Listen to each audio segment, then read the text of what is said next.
It's dead now. Whatever it was.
little uns have been up to their old tricks.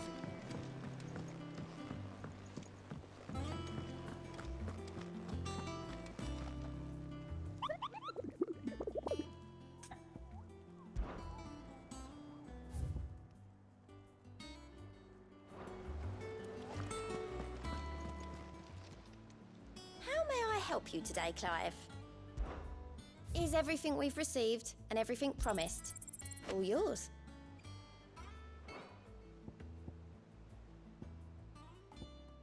Best of luck out there, Sid.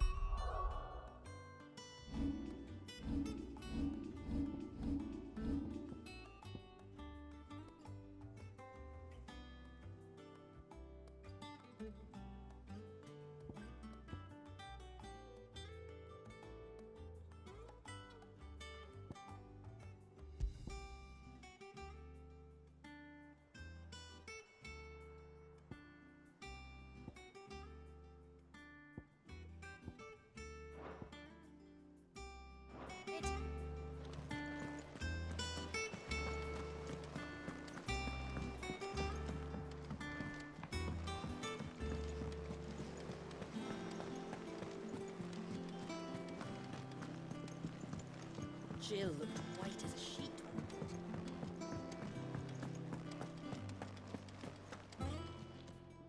Well, don't just stand there gawping.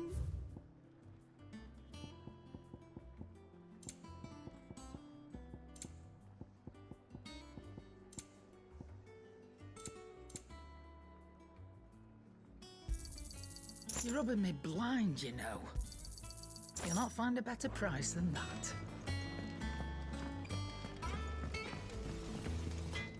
Clive? What do you want?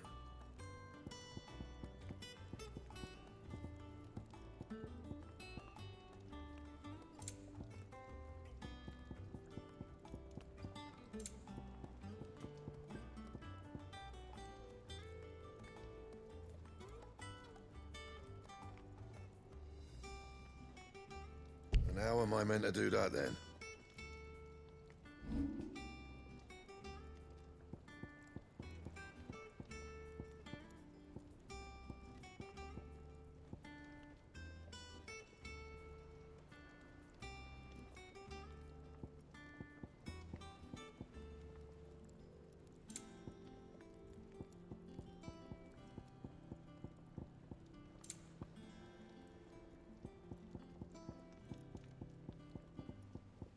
That it? Fine.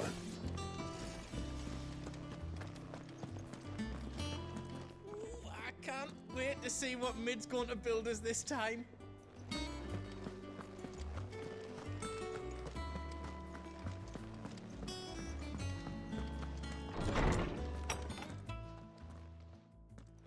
Clive, where have you been? I've been wanting to ask you something about Torgal. Where did you get him, like, in the first place? My father brought him back from one of his expeditions into the Northern Territories.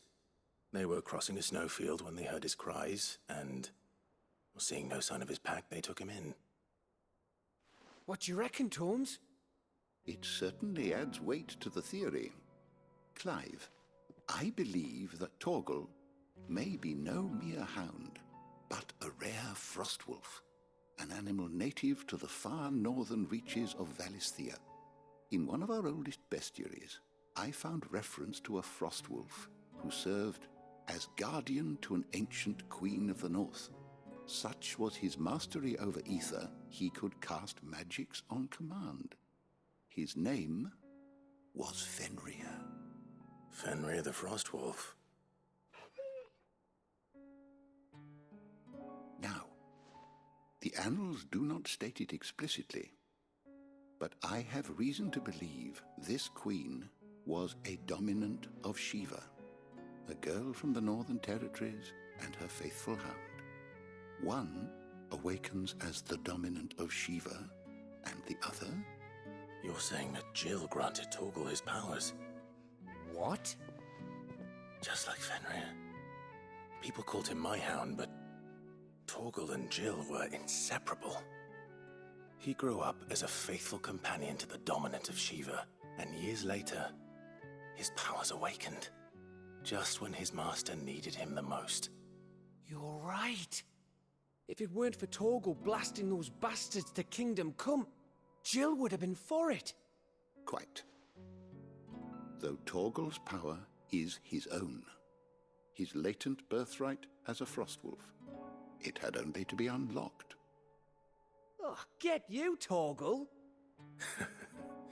You're an even finer hound than we thought. And regarding your original concern, you need not fear for Torgal's health. Why, the beast has the appetite of a behemoth. Just this very morn, I found him with his nose buried in my nuts.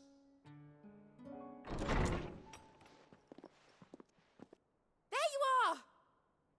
I've been looking everywhere for you. Bernard's here. I need you to introduce us so we can get to work. I shall be a moment.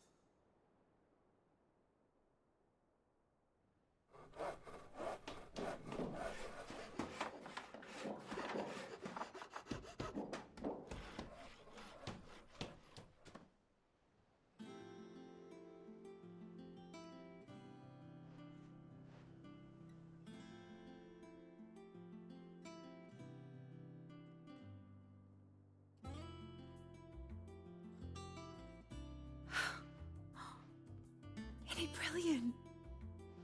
It is. Well, I couldn't have done it without you. You and everyone else. But I promise I'll pay you back. I'm gonna work my fingers to the bone for you lot. Starting right now. Just you wait. I'll make wonders like this world's never seen. Then I look forward to seeing them.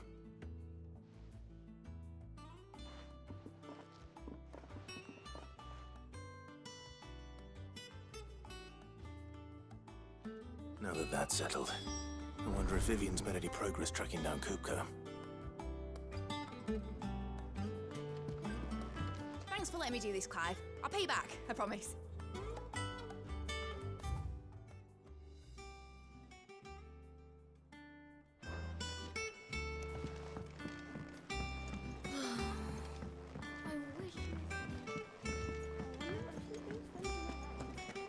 I think I'll wait till mid's away to take a tour of her dungeon.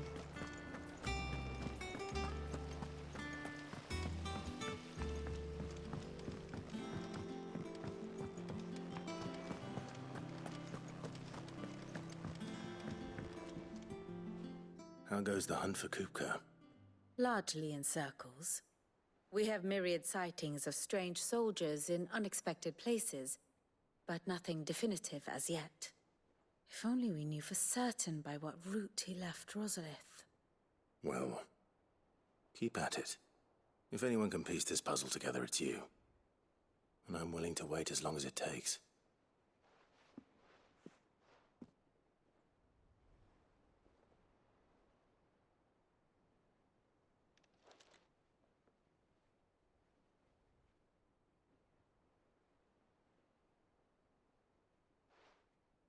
What? Here? Would that be a problem? Do you know, Clive? I believe it a mercy that you didn't inherit your father's throne.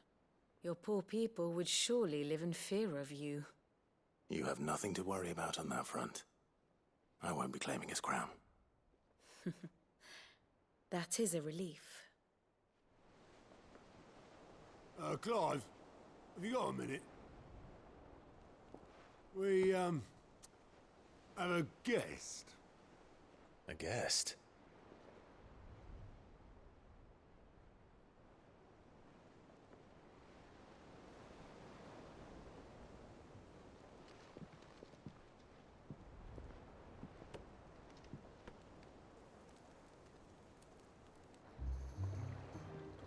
For your trouble. It was a pleasure, in hindsight. Uncle Byron? Clive, my boy! Tap a cask and stoke the ovens for your favourite uncle is here!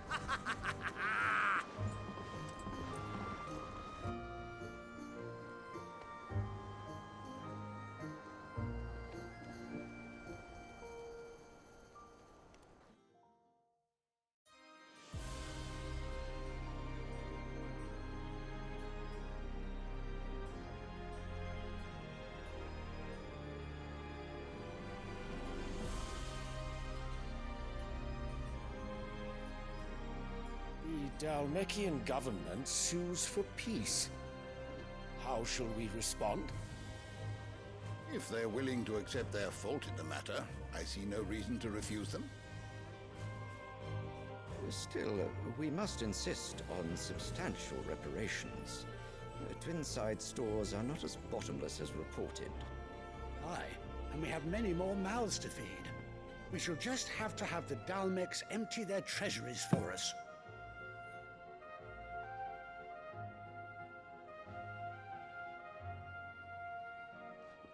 Of course, none of this would have been possible without your timely intervention, Prince Olivier. Indeed, I doubt any of us would have had the courage to trade words with the mighty Titan, nor less the wit to win him over.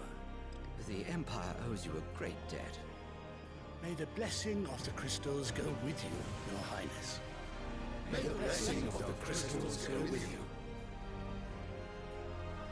Very good.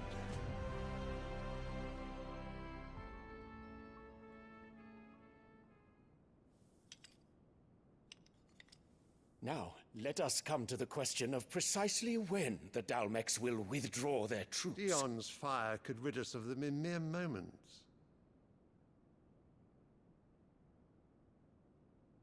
The men of the Fist will not withdraw until a peace treaty is concluded. So let us keep the negotiations open, give them time to gather what gold and trinkets they can, and once they deliver that which we demand, what worth is a piece of parchment? Your Radiance, were Prince Dion to take the field, the enemy would surely send their own dominant to meet him. And while His Highness would of course prevail, there would be heavy losses on both. You need not fear Hugo Kupka. He is engaged on the Western Front. Even were the Dalmecs to send for him, he would not arrive in time.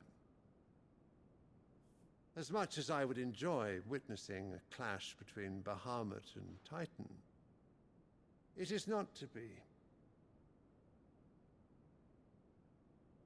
And what of your subjects, Your Radiance? If the fighting spread to the city proper, the people would bear the brunt of it. There will be losses, it is true. Yet for every citizen who falls, another can be bred.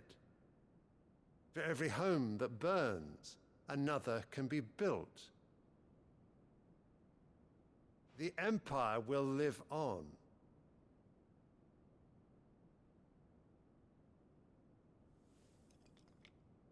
Dion?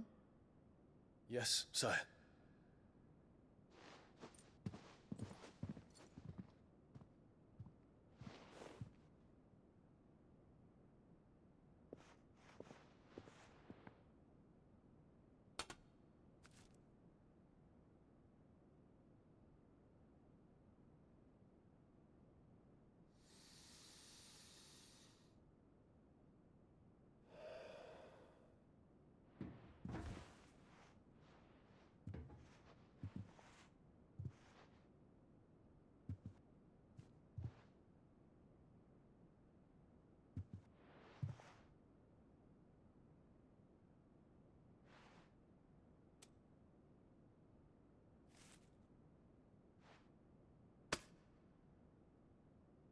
Prepare for battle.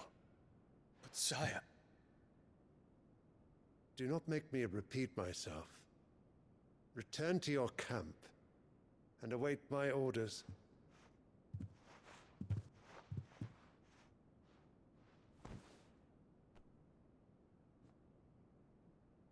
If that is your wish, Your Radiance, I shall depart at once.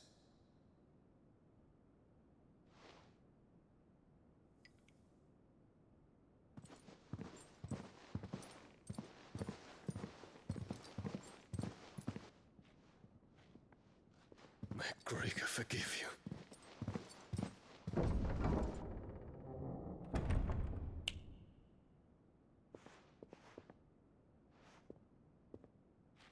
What do the astrologers augur? The stars are in agreement, Your Radiance. The shadow of treachery hangs over Prince Dion.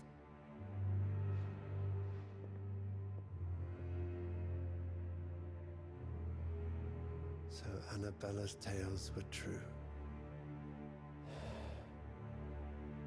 You disappoint me, Dion.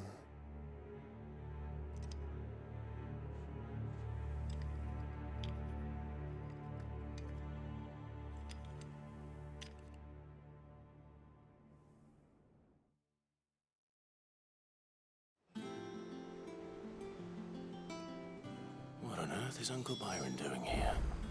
Only one way to find out.